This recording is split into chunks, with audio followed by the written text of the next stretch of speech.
Hey kids, you're about to listen to a comedy podcast. That means that none of this is medical advice. If you need medical advice or medical care, please contact your doctor. Welcome to the Jock podcast featuring Dr. London Smith. The most fantastically delicious podcast you may ever get the chance to experience. Introducing your host, Dr. London Smith. Hello, and welcome to the Jock podcast, where we discuss fitness and health and how to incorporate our modern understanding of science and medicine into our daily lives, but without it being so boring. I'm your host, drlondonsmith.com. I'd like to begin by apologizing to our listeners. We've received some feedback about the excessive amount of technical medical terms that I've been using, such as decubitus and singing telegram, so I'll try to temper my terminology to a simpler one in the future.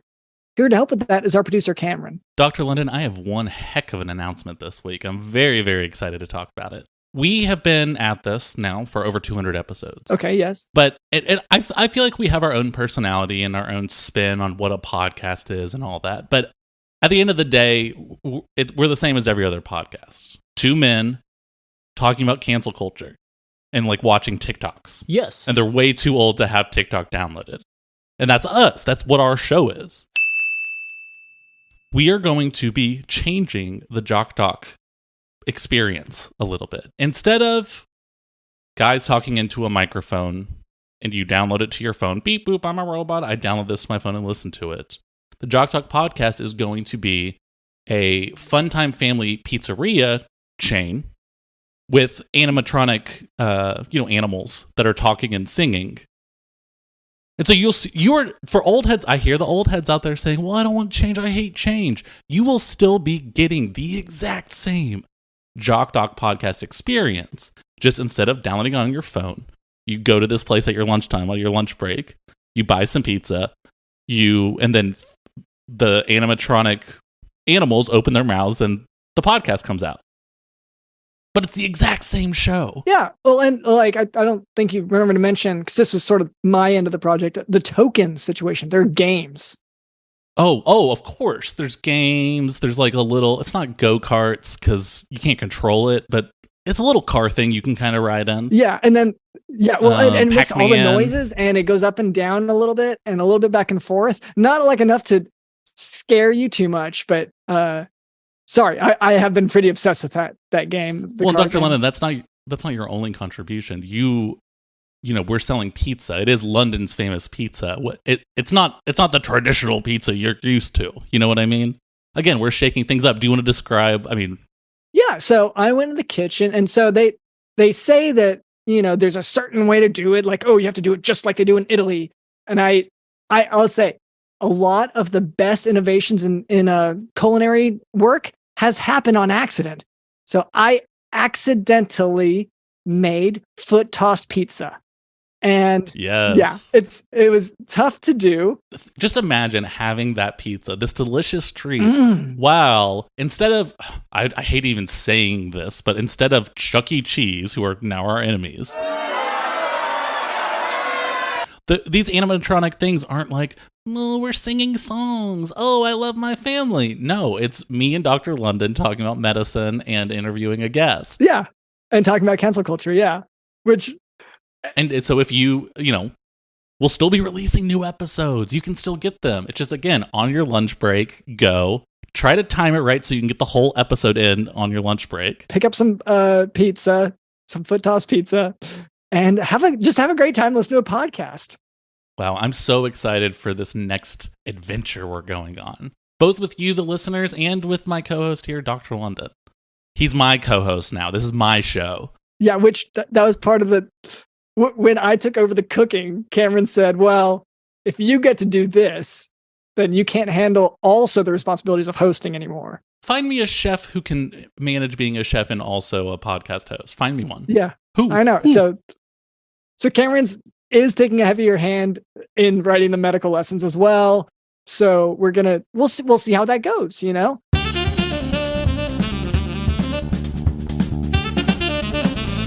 All right. Well, Cameron, we are actually sponsored today by Caldera Lab.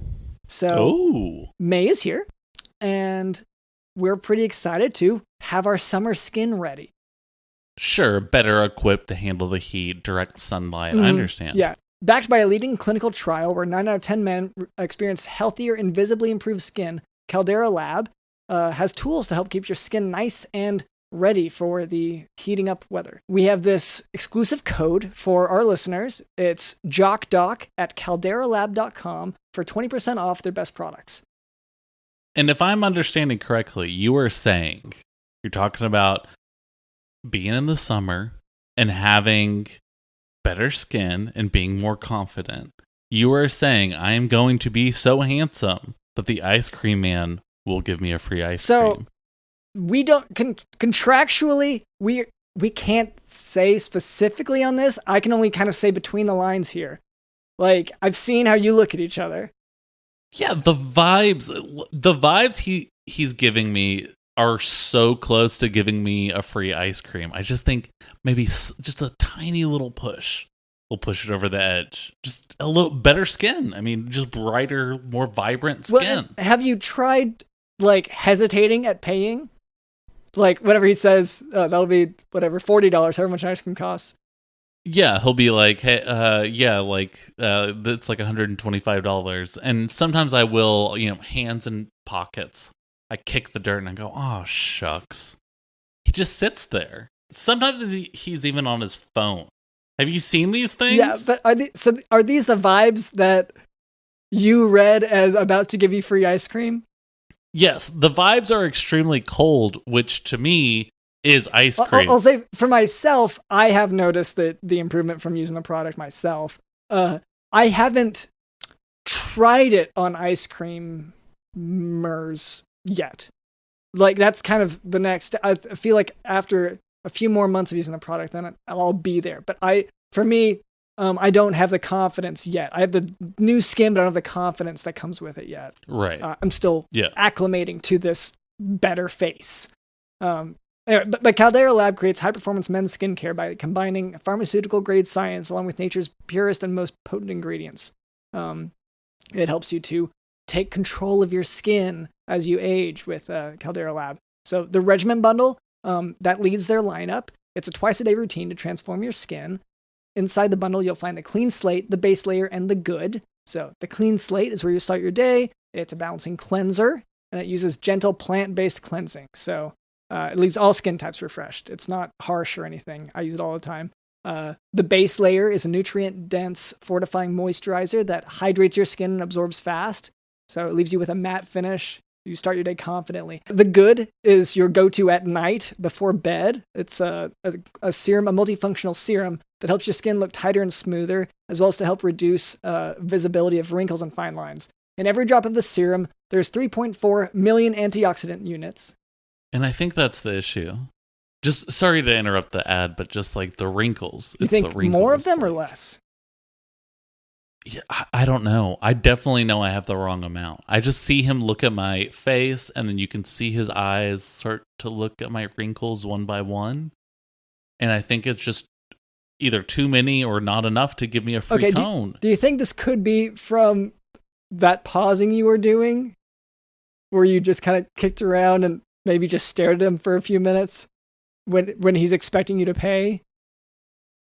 Yeah. Okay, because it could be the vibes you are giving. You're off. saying I can't multitask? I can't do my little shtick and also analyze what he's looking at? I'm saying what he's doing while he's looking at you, that you might be forcing him to look at something, and ultimately all he can find is wrinkles. But that is a reason to use the Caldera Lab products. Let's see. Also, if you want to take your skin to the next level with Caldera Lab, you can use the Icon. It's a rejuvenating eye serum that's here to address the 3 most common skin concerns around the eye, which is fine lines, dark circles, and puffiness. And they're also committed to transparency, sustainability, and excellence. So Caldera Lab, they're a certified B Corporation, as well as a member of the 1% for the planet. And so they seem pretty above board. Get 20% off with our code JOCKDOC at calderalab.com. That's 20% off at calderalab.com by using code JOCKDOC. Take your skin to the next level this summer with Caldera Lab, and hopefully with your ice cream man.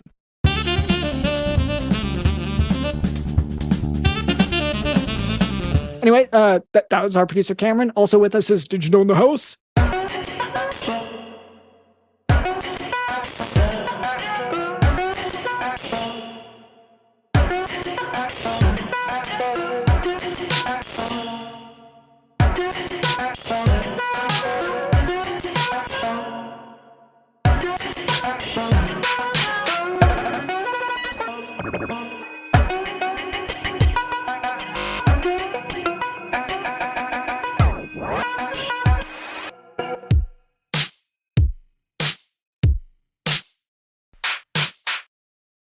And later, Cameron tells me we can expect a very, very special guest. That's right, Dr. London. All right, so do look forward to that. But before we move on, I would like to address a bit of listener feedback. For a long time, our listener demographic was primarily composed of people who are Michael McDonald. However, in our efforts to cater to them, we found that we were neglecting the many bot accounts that download our podcast. So, Cameron, could you ask the Weed Eater for the listener feedback? Yeah, let me just type that in. Dear host of the Jock podcast, what's the deal with humans and their obsession with bodily functions? I mean, you people are always talking about farting, pooping, and peeing. It's like, can't you just live your lives without constantly thinking about your gross bodies? Sincerely, a grossed out robot. Okay.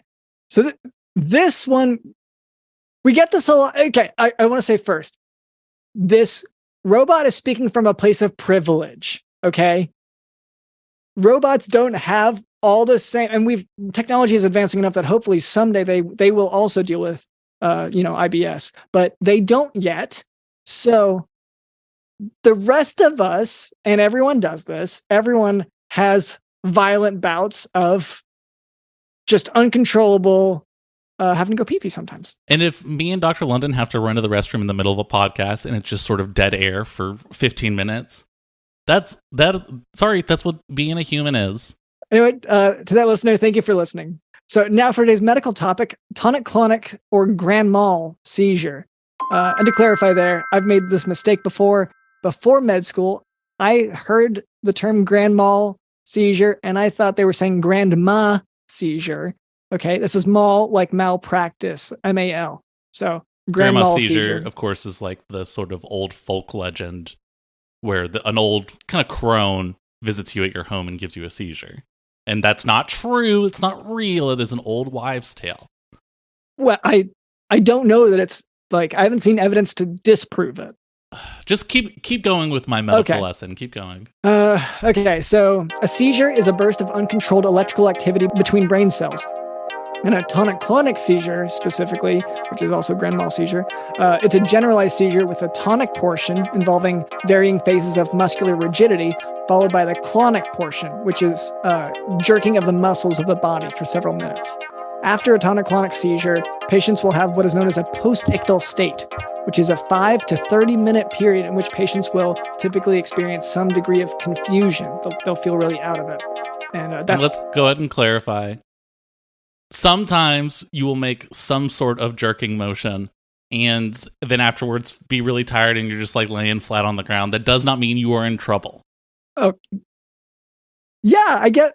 So just be aware. Know the difference between one and the other. There are many causes of tonic-clonic seizures, including significant electrolyte imbalances, drug withdrawals, central nervous system infections or abnormalities, and just a wide range of other instigators. Like the crone lady who visits you at night. I mean, I don't know how to disprove that that's a thing. So like, I really can't rule it out. Yeah. If a given cause of the seizure cannot be found, these seizures of unclear etiology are called epilepsy. And I guess for those who don't believe in the old crone ladies giving it, they might call it epilepsy. If they see that happen, they wouldn't connect the two. Anyway, but as soon as the cause of the seizure is found, it's no longer considered epilepsy.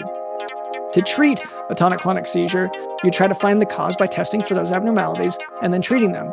Anti-epileptic drugs are not needed after a single seizure, if you have just one, unless they have an abnormal EEG or a lesion on CT scan or a family history of seizures or an uncorrectable cause of seizures, such as stroke, tumor, anatomical brain defect, or if they present with status epilepticus, which is when the seizure lasts longer than 5 minutes. So I would say if you are positive that you have been visited by grandma seizure, you should get you should get help, even if it's just the first time. So, in pregnancy, the best anti-epileptic drugs are levetiracetam and lamotrigine. Levetiracetam is Keppra is the common brand name. For epilepsy, the best treatment is not clear. Levetiracetam, phenytoin, valproic acid, and carbamazepine all have nearly equal efficacy, with levetiracetam having the fewest side effects. As far as the duration of treatment, the standard of care is to wait until the patient has been seizure-free for 2 years. So... Well, hello there. My name is drlondonsmith.com. This is our producer, Cameron. For our listeners, we have a guest, and we're pretty excited about it. Could you introduce yourself for us? Hey there, I'm Andrew Steiner. Okay. Yeah. Okay. So yes, this is what I expected. This is kind of the attitude. I've been watching the editing footage so far. Let me spell it out for the audience a little bit. So our guest today is someone who's been accused of a lot of things, and we have the streaming service. We're kind of excited to bring a docu-series to the streaming service, and it's about our guest. And we just want to kind of clear the air. Tell us your story, if in your own words, if you could. Well, I wasn't a very smart child, and it wasn't easy. Not a lot of people have a lot of compassion for the very dumb. Well, right. Dummies are always messing things up, and, they're too stupid to realize. I'm talking here. Yeah, no, sure. In about 4th grade, I realized that I didn't have the brains that a lot of the other kids did. And I saw this thing on Vikings and how they would eat the hearts of other warriors to get their strength. And I had an actual smarty pants moment right then that I was going to eat the smart kids. And just to clarify for the terminology for the listener, because you're speaking some advanced terms, a smarty pants moment, we call that an idea. That's also known as an idea. But go on. Are you contrascending me? I don't think I'm not a clown. No, Do you think no, not calling you a clown. No need to get so defensive, Andrew. I know you have a reputation on that front of having a bit of a temper, but that's why we have you here to clear that up. Yeah, so you had this idea to maybe start eating... Or smarty pants moment. Smarty pants moment. To eat stuff. To eat stuff that will make you smarter, and that stuff might belong to another person. All right, it might belong to the universe, because we don't really own our own mind, do we? Well, and we're all star stuff anyway, right? And is it illegal to eat a star? Exactly. That's what I was thinking exactly. You stole my thought. And I didn't get around to eating other people until I was a bit older, because the teachers would always catch me when I was about to start. So you do it in class? I would start to, I got out my cutlery, I got out my ketchup, but I didn't get much farther than that usually. Right. They're like, why are you taking that stuff out? That isn't lunchtime yet. Yeah. And I realized that people were not going to accept me for who I am, so I would have to hide it to do what was right for me and thus right for the universe. So the first time I ate somebody was when I was visiting a college that I did not get accepted to, and I went to the physics department, and there was a guy named Fabius Q. Finster, and he was all alone doing mathematical equations on the board, and I cornered him. I threw him into the janitor's closet, and I took a bite, and I felt better immediately. And I want to clear something up. Okay. It seems like now's a good time for that. Yeah, I did not naturally like the taste of human flesh. Okay, it took me about 14 times to enjoy the taste of human being. Oh, sure, it's like coffee or just getting into anything new. Yeah, it's a refined taste. Well, and it sounds like this was because what people don't realize about the human body is we are in the animal kingdom. And so usually I would think you would want to, if you were going to, and I don't recommend this generally, but if you were going to eat any of a person, I would assume you would want to cook it. That took me a few years to figure out. But by then I was already into it. You know, I was into raw people. And at first it was just the tongue, you know, after someone had eaten something delicious like chocolate or pizza. And then I would eat the tongue first because it tasted like the thing they ate. So that's how I started to get into it. I mean, that makes sense. Well, Dr. London, how would you absorb that person's intelligence then? Sure. Okay. Well, yeah, you could go. So you took a bite out of this physics professor. And if I may ask, you just out of the arm, the leg, the head, you just took a bite and ran off? It was the calf muscle. Very stringy, very gamey, which is funny because he didn't play a lot of games or sports, probably. Okay. You know. And so you thought that's where he kept his smarts, is the calf? No, I ate the rest of him, you know, slowly. I ate the brain, of course. I think I started with the calf because I never ate a brain before, and it was kind of scary to me. I should say, in the docuseries, at least the version I've seen so far, it shows how painstaking a process it was, because you did corner this guy, and then you took a bite out of his calf, and then he saw it, and you're on the ground below it, like at a strategically bad spot if you want to fight someone. And then he kicks you off, and it's a lot of you like drooling and holding on to him. That's at least in the recreation that I saw. I don't know how accurate it was. It was not very accurate, okay? I didn't bite him until I knocked him unconscious. I'm not that dumb, okay? I'm not that dumb. They just want to make me look stupid. And by the way, do you know what name they wound up going? They didn't even tell me what name I didn't watch this thing yet. What did they call the show?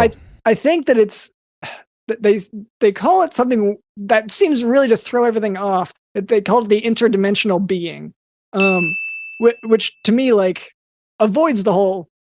What I see is kind of a big deal. The cannibalism stuff. That makes me angry because I told them that in confidence. That kind of puts a little bit of a Spriggan in my works. Wait. Hold on. I have not watched any of the docuseries. I refuse to watch anything that's even documentary adjacent, because I feel like real life is already so f***ed up. You're an interdimensional being? Are you human? Oh, I'm human. Of course I'm human. Just as human as you are and you are. Yeah, of course I'm human. I just, I ran out of people, and I was smart enough to save the guy who was working on interdimensional travel for last to eat. I ran out of Nobel physicists, but I purposely saved this guy for last so he would finish his technology. And then I ate him, and then I used his tech to transfer over to this universe where you got more smart people.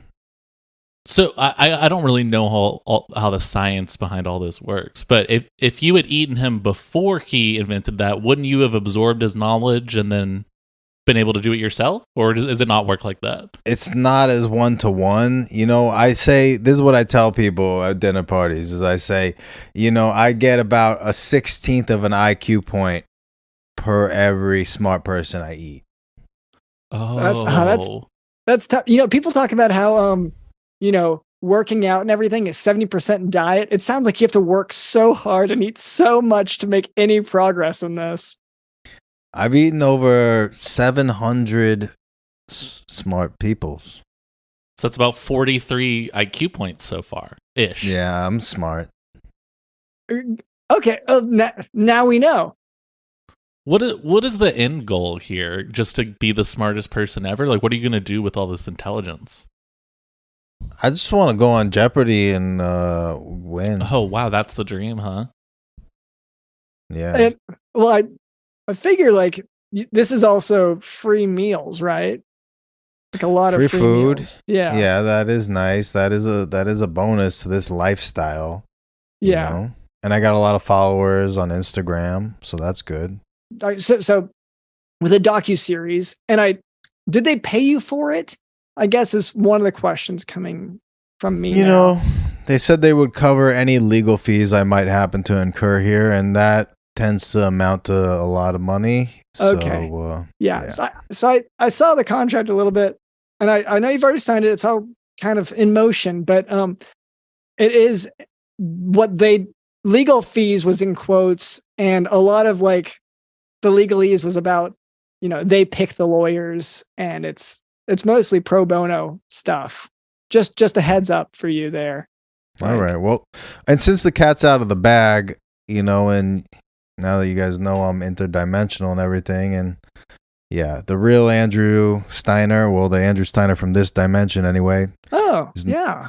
He's no longer with us, but I will be going to his tour dates, and so you can find me there, and I'll take a bite out of you if you'd like.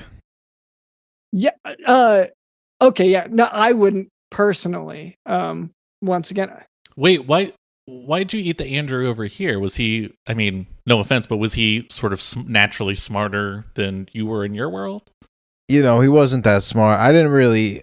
I was a little hungry. I was more a little hungry. I just wanted to get rid of him to avoid any complications. But apparently the documentary let it leak that I'm interdimensional, so I didn't count on that. I was just going to take over his identity. I mean, it sounds like you have. You're going on tour as him. And Yeah.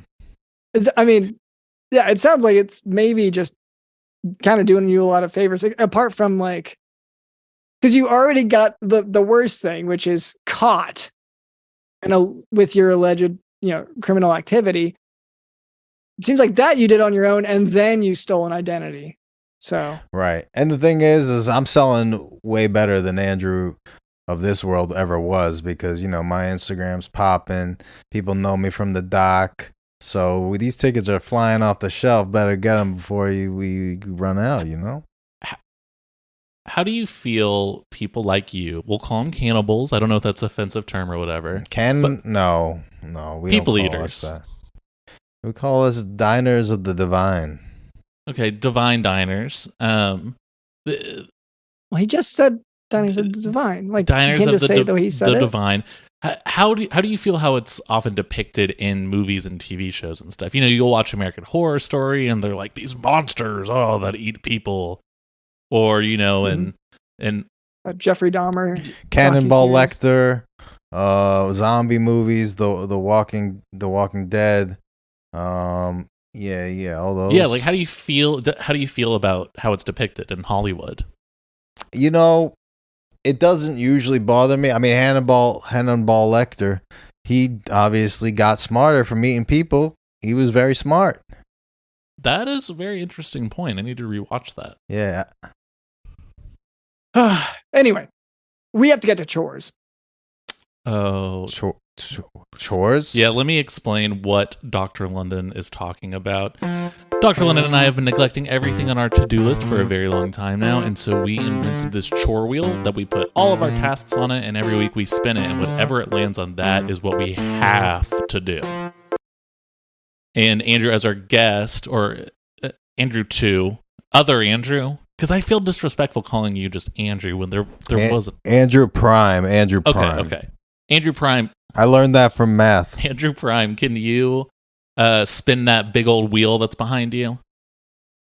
Yeah.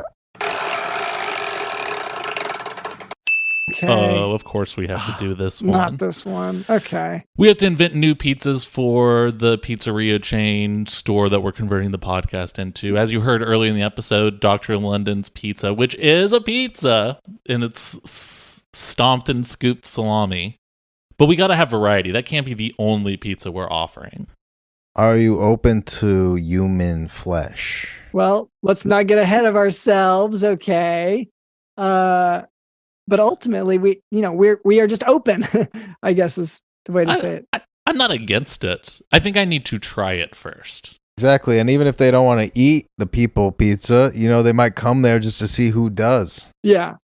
And you could have their face, whoever person is on the pizza, you could have their skin mask on the wall, and people will just come to see that, and they'll get hungry looking at it, and then they'll order some other pizza. All right. Well, I think we completed this chore. Well, I think that's about it. So I guess, Andrew, is there anywhere for people to? You said something about going on tour as this dimension's version of you. I see you're pointing, and for the listeners, just to let you know, he's pointing at something very specifically, and it's words forming a URL. It looks like so. AndrewSteiner.net, and I've caught it in a bunch of scientists in the net before I eaten them, so that's intentional. Okay, that makes sense. So AndrewSteiner.net.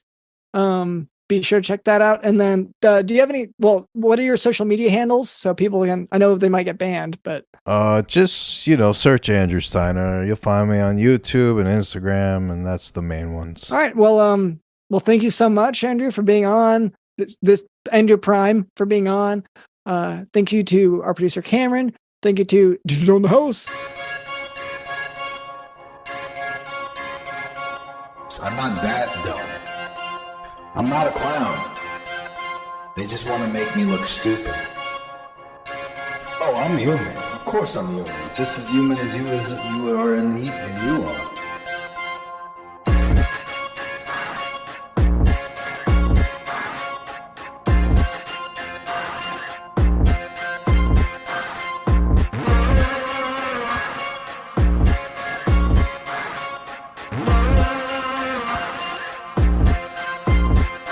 Yeah, of course I'm human.